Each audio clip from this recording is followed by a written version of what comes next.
ሰላም ተማሪዎች እንደምናላችሁ ጸረና ነኝ ከሳቋማ በአዲስ አበባ ዩኒቨርሲቲ ዚኦሎጂካል ሳይንስስ ዲፓርትመንት ሌክቸረር። በዛሬ ቪዲዮአችን የግሬድ 11 ባዮሎጂ ዩኒት 3.8 ኤንዛይም ካይኔቲክስ የሚለውን ሰብሴክሽን እናያለን። የሳቋማ ቴሌግራም ቻናላችንን ጆይን፣ ዩቲዩብ ቻናላችንን ሰብስክራይብ እንዲሁም ዌብሳይታችንን ጎብኙ እያልኩኝ ወደ ትምህርታችን። በዚህ ቪዲዮ እንግዲህ ዋነኛ ዓላማችን is to explain enzyme kinetics። ኦኬ ኤንዛይሞች they speed up a chemical reaction አይደለ? ሶ እንዴት ነው ስፒድ አፕ የሚያደርጉት? በምን ያህል ፍጥነት ነው የሚሰሩት ኤንዛይሞች የሚለውን ነገር እናብራራለን። and we'll describe the steps in enzyme kinetic። ኤንዛይሞች ስራቸውን ሲሰሩ አንድን ኬሚካል ሪአክሽን ሲያፋጥኑ የሚከተሏቸው ቅደም ተከተሎች አሉ አይደለ? ሶ እነሱን ቅደም ተከተሎች አንድ በአንድ እናያለን። and we will see how enzymes kinetics work። የኤንዛይም እንቅስቃሴያቸው በምን መልኩ እንዴት እንደሚሰራ እንመለከታለን። የዚህን ጥያቄ መልስ ታውቃላችሁ? how do you measure the enzymatic rates of reaction? አንድ ኤንዛይም አንድን ሰብስትሬት ወደ ፕሮዳክት የሚቀይርበትን ፍጥነት እንዴት ነው ምንለካው? ታውቃላችሁ? ይህን ጥያቄ ሊመልስልን የሚችለው enzyme kinetics የምንለው ነገር ነው። so this enzyme kinetics የምንለው ኮንሰፕት ጽንሰ ሀሳብ ምን ዲስክራይብ ያደርግልናል? It describes the rates of chemical reactions that are catalyzed by the enzyme. አንድ ኤንዛይም አንድን ሰብስትሬት በምን ያህል ፍጥነት ወደ ፕሮዳክት እንዲቀየር እንደሚያግዝ ያብራራልናል። እንዲሁም ደግሞ the binding affinities of substrates ሰብስትሬቶችም ኤንዛይም አክቲቭ የሚያደርግባቸው ሞለኪውሎች ኤንዛይሙ አክቲቭ ሳይት ጋር ቦንድ ለማድረግ ለመተሳሰር ያላቸውን ቀረቤታ ለማየት ኢንሂቢተርስ እንዲሁ እንዴት አድርገው የኤንዛይምን አክቲቪቲ ስሎ ዳውን እንደሚያደርጉ and at the same time the maximal catalytic rates achieved። አንድ ኤንዛይም በሙሉ ፍጥነት በሙሉ ብቃት እንዴት ስራውን እንደሚሰራም እንድንረዳ ያብራራልናል ማለት ነው this enzyme kinetics concept። and this enzyme kinetics explains that enzymes speed up reactions by lowering the activation energy of the reactants and turning them into products። ቀደም ብለን ስናወራ እንደነበረው enzyme kinetics ምንን ያብራራልናል? ኤንዛይም የአንድን ኬሚካል ሪአክሽን ወይም ደግሞ አጸገብሮት የሚያፋጥነው ምን በማድረግ ነው? ያንን ኬሚካል ሪአክሽን ወይም አጸገብሮት ለመጀመር የሚያስፈልገውን ሚኒመም አማውንት ኦፍ ኢነርጂ አለው which is the activation energy። እሱን ኢነርጂ ሎወር በማድረግ በማሳነስ ሪአክታንቱ ወዲያውኑ በፍጥነት ኩዊክሊ ወደ ፕሮዳክት መቀየር እንዲችል በማድረግ ነው። ሄንስ ስለዚህ the concentration of enzyme ያለው የኮንሰንትሬሽን መጠንና የኤንዛይም መጠንና የሰብስትሬት መጠኑ ኮንሰንትሬሽኑ ምን ዲተርማይን ያደርጋል? rate of the reaction or the production volume per unit time ማለት ነው። ኤንዛይሙ የሚሰራበትን ፍጥነት ይወስነዋል ማለት ነው። ኦኬ ወይም ደግሞ አንድ ፕሮዳክት በተሰጠ ጊዜ ውስጥ የሚመረትበትን ፍጥነቱን ይወስነዋል የሰብስትሬቱ at the same time የኤንዛይሙ concentration። ታዲያ one of the most known model of enzyme kinetics is the Michaelis-Menten formula። የተለያዩ ተመራማሪዎች ለማብራራት ሞክረዋል። በጣም ታዋቂ የሆነው ስለ ኤንዛይም ካይኔቲክስ ስለ ኤንዛይም እንቅስቃሴ በደንብ አድርጎ ለማብራራት የሚያመች ምሳሌ ብለው ያወጡት ፎርሙላ ቀመር ምን የምንለው ቀመር ነው? ሚካኤልስ-ሜንተን የምንለው ቀመራ ነው። ይሄ ስማቸውን ያመለክትልናል። ሚካኤልስ እና ሜንተን የተባሉ ሁለት ሳይንቲስትስ ኦር ተመራማሪዎች የቀመሩት ቀመር ነው። ምንን ለማብራራት የሚያግዝ it takes a form of equation describing the rate of enzymatic reaction by relating the reaction rate of formation of product to the concentration of substrate ማለት ነው። እንዴት የኤንዛይም ሬት ወይም ደግሞ ኤንዛይሞች የሚሰሩበት ፍጥነት ከምን ጋር ያለውን ግንኙነት ከሰብስትሬት ኮንሰንትሬሽኑ ጋር ያለውን ግንኙነት እና እንዴት ፕሮዳክት ፎርም የሚደረግበትን ሬት ወይም ፍጥነት ላይ ተጽዕኖ እንዴት እንደሚያሳድሩ ለማብራራት የሚያስችል ቀመር ሰርተዋል ማለት ነው። ኦኬ ሊዮኖር ሚካኤሊስ እና ማውንድ ሜንተን የሚባሉ ሁለት ተመራማሪዎች የሁለቱ ስም አንድ ላይ ያለበት ይሄ የሞዴሉ ስም ማለት ነው። ሶ ሚካኤልስ-ሜንተን ኤክስፕሌን ለማድረግ ስለ ኤንዛይም ካይኔቲክስ የሚጠቅመን ፎርሙላ ነው ማለት ነው። So the model explains the relationship between the rate of an enzyme catalyzed reaction። ይሄ ሞዴል ምንን ያብራራልናል? የአንድ ኤንዛይም ያለውን ፍጥነት ማለት ነው ካታላይዝ ሲያደርግ ሪአክሽኖችን ካታላይዝ ሲያደርግ ያለውን ፍጥነት ከምን ጋር አገናኝቶ ያብራራልናል? with that of the concentration of the substrate ከሰብስትሬቱ መጠን ጋር ከሰብስትሬቱ ኮንሰንትሬሽን ጋር እና ከሌሎች ሁለት ኮንስታንቶች አሉ። ኦኬ ቪማክስ እና ኬኤም ወይም ደግሞ ሚኬልስ ኮንስታንት የምንለው ስለዚህ ከሁለቱ ጋር ያለውን ግንኙነት ይነግረናል ማለት ነው።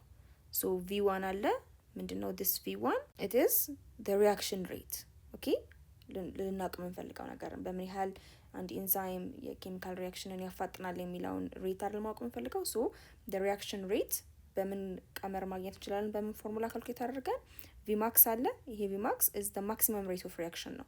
አንድ ኢንዛይም በሚስማማ ሁኔታ ውስጥ ሆኖ በብቃት ያቅሙን ኦኬ መስራት የሚችልበት ፍጥነት ማለት ነው።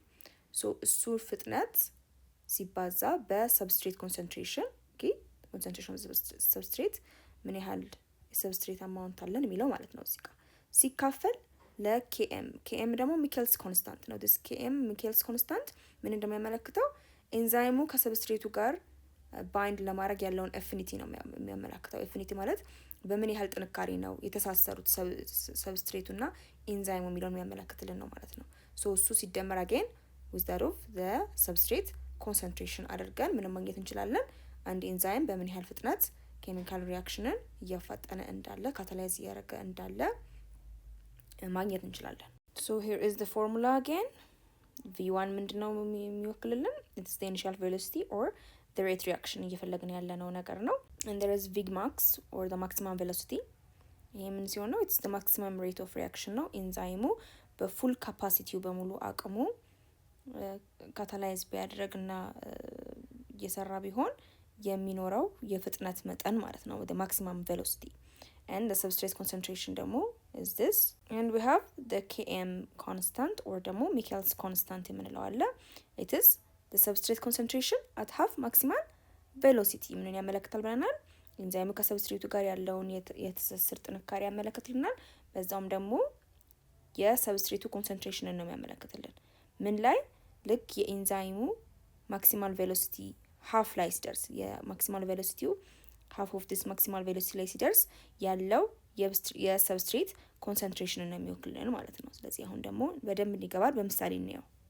ሶ ለምሳሌ የአንድ ኤንዛይም ቪማክሱ ወይም ደግሞ ኢትስ ማክሲማም ቬሎሲቲ ኢትስ ፉል ካፓሲቲ ምን ያህል ፕሮዳክቶች ፐር ሚኒት ያመርታል የሚለው ነገር 120 ማይክሮሞል ፐር ሚኒት ከተሰጠን ኦኬ this molar quantity ኦኬ ይሄን ያህል ፕሮዳክቶች ፐር ሚኒት ያመርታል ማለት ነው። ኬኤም ኮንስታንት ወይም ደግሞ ሚኬልስ ኮንስታንቱ ደግሞ 6 ሚሊሞል ፐር ሊትር ከሆነ የተሰጠን ማለት ነው የሰብስትሬቱ ኮንሰንትሬሽን at half of the maximal velocity ማለት ነው። በዚህ ግማሽ ላይ ያለው የሰብስትሬቱ ኮንሰንትሬሽን መጠኑ ስንት ነው?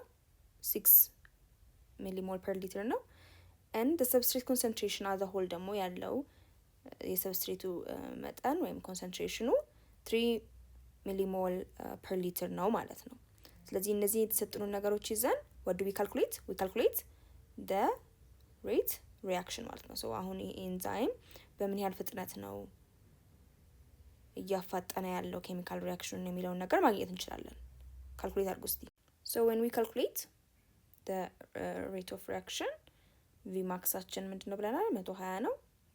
120 ማይክሮሞል ፐር ሚኒት ታይምስ ባይ 3 ሚሊሞል ፐር ሊትር ደግሞ የሰብስትሬቱ ኮንሰንትሬሽን ነው divided by 6 which is the Michel's constant plus again the substrate concentration 3 ስለዚህ ይሄን ካልኩሌት ስናደርግ we get 40 ማይክሮሞል ፐር ሚኒት ነው ማለት ነው። so ይሄ ምን ማለት ነው? ኤንዛይሙ 40 ማይክሮሞል የሚያህል ፕሮዳክት በአንድ ደቂቃ ውስጥ ያመርታል። በዚህ ፍጥነት ነው ማለት ነው ስራውን እየሰራ ያለው። ሰብስትሬት ኮንሰንትሬሽኑ ስንት ሆኖ ማለት ነው? 3 ሚሊሞል ፐር ሊትር ሲሆን ማለት ነው። ሶ ከዚህ ጋር አያይዘን we said km ወይም Michel's constant is the substrate concentration ምን ሲሆን ብለናል? at half of the Vmax ብለናል አይደለ? እሱን ለማየት እንዲረዳን ይሄን ካልኩሌሽን እንይ። ሶ እዚህ ጋር the substrate concentration 3 ባይሆንስ ኖሮ ኦኬ ልክ እንደ km ወይም ደግሞ እንደ Michel's constant 6 ቢሆን ብለን ስናስብ ምን ይሆናል? we substitute 6 አይደለም በ3 ፋንታ or በሰብስትሬቱ ፋንታ then we will get 60 micromole per minute ይሆናል ማለት ነው which is half of 120 ለዚህ በዚህ ክሮስ ቼክ ማድረግ እንችላለን ማለት ነው so the half velocity ላይ ሲሆን which is the 60 the substrate concentration 6 millimole per liter ይሆናል which is the Michaelis constant የሚለውን ነገር በዛው አያይዘን መረዳት እንችላለን so እዚህ ጋር ከፊገር 3.22 enzyme kinetics as a function of concentration ከሚለው ግራፍ ደግሞ ማየት እንችላለን ኦኬ more clearly so the x axis the substrate concentration ያመለክትልናል the enzyme rate ደግሞ the y axis ያመለክትልናል so እንደምታዩት as the substrate concentration እየጨመረ በሚመጣ ጊዜ the rate as well እየጨመረ ይመጣል okay so at the km constant ጋር እየደረሰ ሲመጣ the substrate concentration the enzyme velocity half of its maximum velocity ጋር ደርሷል ማለት ነው okay at half of vmax ደርሷል ማለት ነው so once again ከሃፉ አልፎ vmax የሚሰራበት substrate concentration ከደረሰ በኋላ then ሁሉም enzyme active sites full ከሆኑ በኋላ the curve constant ይሆናል ማለት ነው okay so we can understand የenzyme kinetics በዚህ way እሺ አሁን ደግሞ activity የምንሰራበት ሰዓት ላይ ነን so it's inquiry activity 3.9 investigating effects of inhibitors enzyme ላይ ያላቸውን ተጽዕኖ የምታዩበት ነው so in a groups በግሩፕ ሆኑ and find what happens to the rate of reaction in the graph in the presence of inhibitors ሲኖሩ competitive ሊሆን ይችላል non-competitive ወይም uncompetitive inhibitors ሲኖሩ enzyme reaction ምን ሊሆን እንደሚችል የሚያሳይ ግራፍ አሳዩ ይላል ኦኬ so ይሄን ደግሞ ከላይብረሪ ወይም ከኢንተርኔት በማግኘት ተወያዩና you present it in class ማለት ነው ክፍል ውስጥ ታቀርቡታላችሁ so ግራፉን ስትሰሩ በዚህ way መስራት ትችላላችሁና ኤክስፕሌን ማድረግ ትችላላችሁ so competitive inhibitors በሚኖርበት ጊዜ የኤንዛይም ሪአክሽን ሬቱ ይሄን ነው የሚመስለው ኦኬ እንደምታዩት the competitive inhibitors ሄደው አክቲቭ ሳይት ጋር ባይንድ እያደረጉ ስለሆነ ኮምፒት ስለሚያደርጉ ከሰብስትሬቶቹ ጋር ምን ይኖራል ማለት ነው the km ወይም ደግሞ Michaelis constant increase ያደርጋል ከፍተኛ ይሆናል ማለት ነው which means it takes more substrate to reach maximum half of the velocity ለመድረስ ብዙ ሰብስትሬቶች ያስፈልጋሉ and the vmax stays ባለበት okay ተጨማሪ ሰብስትሬት መጨመሩ overcome ሊያደርገው ስለሚችል ማለት ነው inhibition so that's the competitive inhibition graph ማለት ነው normally without no inhibitors this was the graph of the enzyme reaction rate of reaction ግን competitive inhibitors ሲኖሩ the graph shifts to the right ማለት ነው ወደ ቀኝ shift ያደርጋል again the vmax ግን በዛው ባለበት stay ያደርጋል ማለት ነው then non competitive inhibitors ደግሞ graph ጋር ስንመጣ the vmax ይቀንሳል ኦኬ እዚህ ጋር ነበር vmax during the non competitive inhibitors inhibit ሲያደርጉ ኤንዛይሙን እንደምናውቀው ከሰብስትሬት ጋር ለም ኮምፒት የሚያደርጉት ሄደው አለስትሪክ ሳይቱ ላይ ሄደው ነው ኤንዛይም አክሽን አክቲቪቲን የሚቀንሱት ስለዚህ the maximum አንድ ኤንዛይም መስራት የሚችለው maximum velocity በፉል ካፓሲቲው መስራት ስለማይችል it will decrease ማለት ነው ኦኬ ነገር ግን the km ባለበት ይቆያል ወይም ደግሞ the Michaelis constant ማለት ነው so ግራፉ እንደምታዩት lowered ይሆናል ማለት ነው እንደዚህ እነሱ ያለ ይሆናል the vmax ስለሚቀንስ so this way በመሳል you can simply understand እንዴት competitive inhibitors እና non-competitive inhibitors affect እንደሚያደርጉ የኖርማል enzyme rate of reaction ማለት ነው አሁን ደግሞ ሌላኛውን lab based activity 3.10 ስንሰራ it's experiment on enzyme reaction rates የተለያዩ ኤንዛይሞች ያላቸውን ሪአክሽንን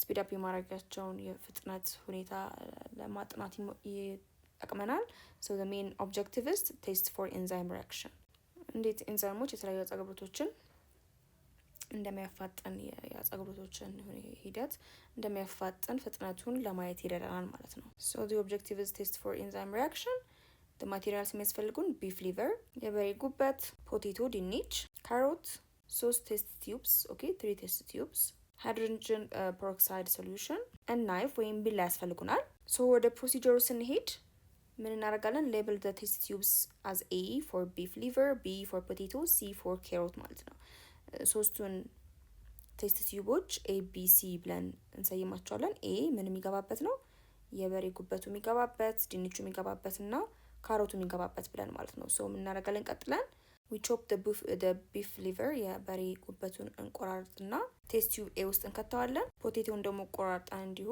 ቴስት ቲዩብ ቢ ውስጥ እንከተዋለን። and the ካሮትንም ቆራርጠን ቴስት ቲዩብ ሲ ውስጥ እንከታቸዋለን ማለት ነው። then እናደርጋለን we add about 2 ml of hydrogen peroxide to each test tubes equally ማለት ነው።